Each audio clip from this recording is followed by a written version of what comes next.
Hello everybody. Today I want to tell you about a house that my wife and I bought in 2003. We got married in 2001, and she had two children and I had two children, so we were looking for a house big enough to accommodate, our our now enlarged family. So one day she called me at work and wanted me to come out, go over to East Dublin, Georgia, and look at a house that she had found. She said, "Oh, it has so much potential, so much potential." Well, I knew potential meant work, but um, so I went out. I met her out there, and it was an old house. I think it was built in like 1959 or 1960. It was right around that time. The previous owners had done some work to it. They had, you know, redid the floors, had sanded and refinished the hardwood floors and what have you. But anyway, we we bought the house and we did a lot of work. We renovated it ourselves and made a nice home out of it. But shortly after we moved in, my my wife's son, which at the time I think was around 5 years old, the the children's bedrooms were upstairs. There were three bedrooms and a bath upstairs, and the master bedroom was downstairs. Well, he came running down the stairs full speed, screaming at the top of his lungs. I think he was probably around 5 years old at the time, saying there was a shadow man in his room, a shadow man in his room, and he was just terrified. He was just screaming. He was crying, and that was the first. That was the first instance that we had any indication that there was possibly something going on in the house. There were other instances. There were quite a few. I'll have to get with my children and see, because I think they encountered more than I did, because I think the majority of what happened or what went on in that house was upstairs and not downstairs. But there was an instance. I would sit in the den and watch TV, and you know how you get this impression that somebody is staring at you. The living room light would be off. The living room would be to the left, and I would be sitting there and I would just feel somebody staring at me, and I'd look around and it was just such an eerie feeling that nobody would be there. I'd go and look in the living room and I wouldn't see anybody, and I'd go back to the den and I'd watch TV, and I'd get this eerie feeling again that somebody's just staring at me. It got so bad one night I got up and just went outside and sat outside for a while, because I think I was there by myself. And I know that sounds funny for a grown man, but sometimes you just get that feeling. There was a night that I don't think anybody was home except for me, and most of the things that happened when I was there was when I was alone. But I heard somebody walking up or down the stairs. You know how the stairs will creak and you can hear each step. And I heard, and I called up to see if anybody was there. There was nobody on the stairs. There was a there was a time my daughter, she says she has forgotten this, but my other daughter remembers, and vaguely remember her telling me that she was sitting in her room on the floor, and she had a candle beside her, and the candle all of a sudden flipped over and rolled across the room.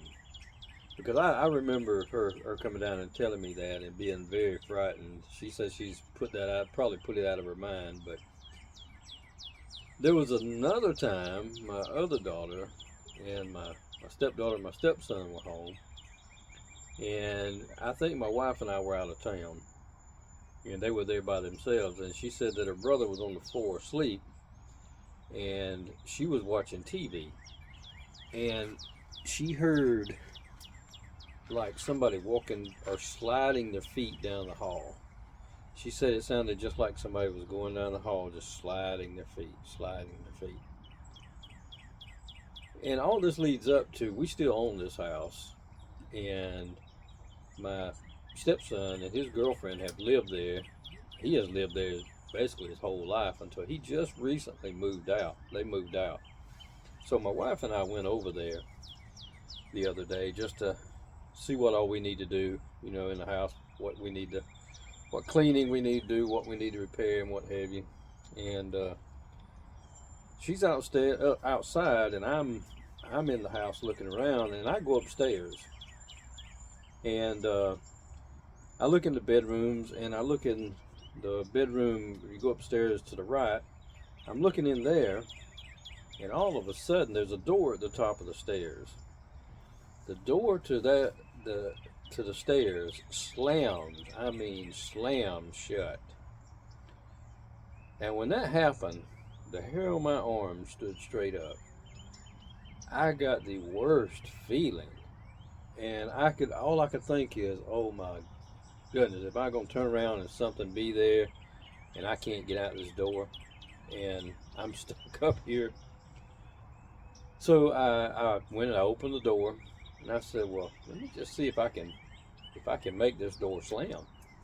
So from the stairs, I grabbed the door and I snatched it just as hard as I could to see if it would slam when it came to. And the door, when it hit, it just said blunk and didn't even close all the way. The pressure would not allow it to close, I assume. So that was even more of an eerie feeling. And my daughter, I talked to her a little earlier, and she was telling me that when she would go up those stairs at night, she would always have the worst feeling. It was as if it was a sense of dread. Every time she went up the stairs to go to her room, she said she just had this awful, awful feeling that something was going to happen. And I know that's kind of a hodgepodge of events, but there was one more thing in that house. The man that built the house, he had a strong connection. It was him and his wife's first house together, and he had built that house. And I didn't know him, but one day I was there and I heard a knock on the door, and it was him. And he was just telling me all kinds of things about the house and the upstairs, and just telling me all kinds of things. Well, fast forward a couple years or however many years, and that gentleman died. And I'm sitting in the den one night watching TV. My wife and her daughter leave. We were the only ones home. Well, they left. I saw them leave. And my stepdaughter's bedroom was directly above the den.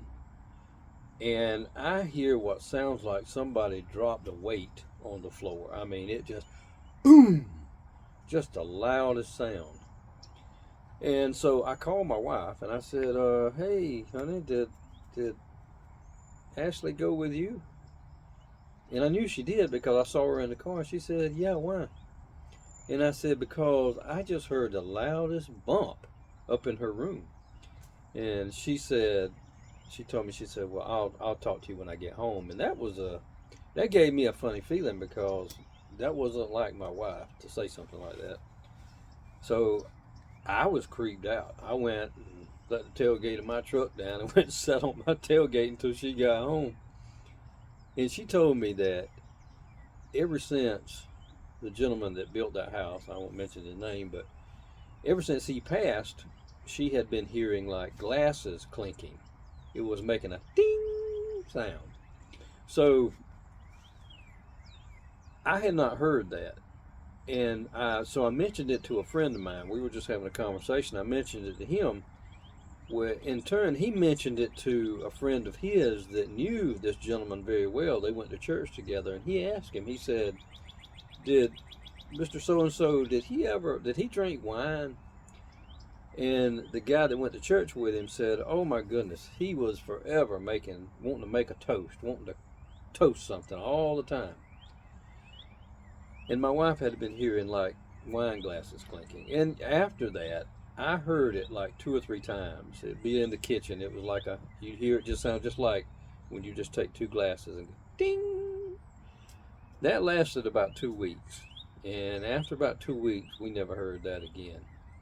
like I say, that's kind of a hodgepodge of events that occurred in that house. But that one the other day, I've not been to that house in quite a while. I've been over there and did some work, but I've not stayed there in a long time. But when we went back the other day and that door slamming upstairs, that really, I don't know, that put a terror in me. Um, and I have no desire to go and stay in that house anymore. We're going to go back over there and do some work, but I don't think, and it's a shame because we have a house there we can stay in, but I don't think we'll be staying there. I think I think I'll be getting a hotel. And I know that may sound strange, but I'm just not comfortable, and I know she's definitely not comfortable uh, staying there. And even though there may not be anything to be frightened of, I just don't want to risk it because I told her, I said, we lived in that house for all those years. She said, yeah, but honey, then it was a home. She said, that house is vacant now. She said, I just don't feel comfortable staying there. So I guess we'll be getting a hotel. But anyway, y'all have a good day.